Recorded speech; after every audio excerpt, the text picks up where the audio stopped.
কানে হেডফোন গুজে গান শুনছি আর হেলে দুলে হাঁটছি, মনে হচ্ছে আমি রাস্তার রাজা। এই অসময়ে আবার কে ফোন দেয়? হাসান ভাই? হ্যাঁ ভাইয়া বলেন। আমি তো শেষ। কেন, কি হয়েছে? আব্বু আমার বিয়ে ঠিক করে ফেলেছে। কংগ্রাচুলেশনস। এত ভালো একটা সংবাদ পাবো ভাবতেই পারিনি। আরে রাখো তোমার ভালো সংবাদ, আমি কিছুতেই এই বিয়ে করতে পারবো না। কি বলছেন? এতদিন ধরে রিলেশন করেন আর বিয়ে করবেন না মানে? বিয়েটা যদি তিথির সাথে হতো তবে তো কোনো কথাই ছিল না। তো বিয়ে কার সাথে? জানি না, একটা মেয়ের সাথে তিথি শুনে অনেক কান্না করেছে। বিয়ে কবে? সামনের শুক্রবার। কি, মাত্র 2 দিন পর? কেউ এত তাড়াতাড়ি বিয়ের তারিখ ঠিক করে? আমি কিছুই জানি না, কিছু একটা করো। তুমি আজকেই আমাদের বাসায় চলে আসো। আচ্ছা ঠিক আছে। ভাইয়ের বাসায় গিয়ে হাসান ভাই, জয়দা আর আমি তিনজনে মিলে ভাবতে লাগলাম কি করা যায়। হাসান, তুই তিতিকে নিয়ে পালিয়ে যা। কি বলিস? ঠিকই বলছে, আপনি পালিয়ে যান, এদিকটা আমরা ম্যানেজ করব।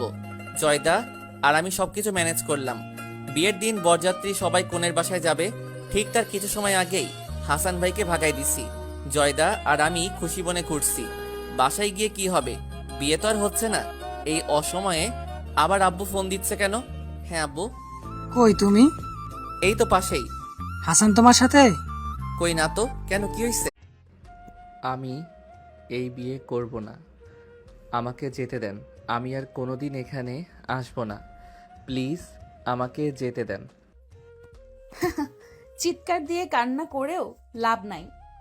একবার যখন আমার তোকে পছন্দ হয়েছে তখন তো আমাকে বিয়ে করতেই হবে।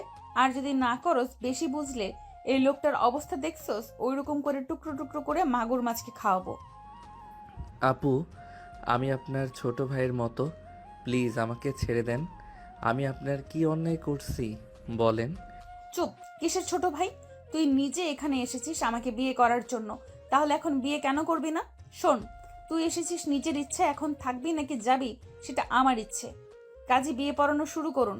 আপু, আমাদের ছেড়ে দেন, আমরা বুঝতে পারি নাই। আমাদের সাথে কি আপনার যাই বলেন, আমরা তো পড়ি ক্লাস 10-এ, সেখানে আপনার সাথে বিয়ে হইলে কি আমাদের সাথে মানাবে? এই তুই চুপ কর। আপু তোরটাকে সামলা, না হইলে খুন করে ফেলবো কিন্তু। এই চুপ কর, বিয়ে করতে এসেছিস, বিয়ে তো করতে হবে। কাজী বিয়ে পড়ান তাড়াতাড়ি। কাজী বিয়ে পড়ানো শুরু করলো। আরুষ কান্না করতে লাগলো। রাকিব রাইসার বিয়ে পড়ানো শেষ হইলে আরুষের রাত তিশার পালা আসলো। আরুষ কবুল বলতে না চাইলে তিশার ভাই বন্দুক আরুষের মাথায় ঠেকিয়ে বলল, কবুল বলবি নাকি লাশ হবি বল। আরুষ ভয়ে কবুল বলতে লাগলো।